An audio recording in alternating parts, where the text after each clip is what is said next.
আসসালামু আলাইকুম দর্শক, 2025 সাল আজকে শেষ দিন।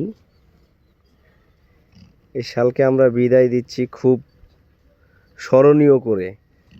এত জঘন্য সাল আর এত খারাপ দিন গেছে এই 2025 সাল, সারা জীবন মনে থাকবে যতদিন বেঁচে থাকবো। নোংরা একটা সাল গেছে প্রত্যেকটা মানুষের জন্যে। বাংলাদেশে 2025 সাল মানে খুবই খারাপ একটা বছর, বাজে একটা বছর। তার ভিতরে আমার ভাগিনা 2025 সালের শেষ দিনে নিজের জমিতে নিজেই কাজ করছে। কি অবস্থা!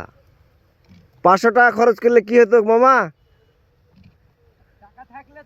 অন্তত এই শেষের দিনটাতে একটু রেস্ট নেওয়ার দরকার ছিল না? টাকা থাকলে তো খরচ করবো, আলুতে তো সব টাকা শেষ করে দিয়েছে। আলুতে তো এবছরে টাকা শেষ হয়েছে, সেটা তো বুঝতে পারছি।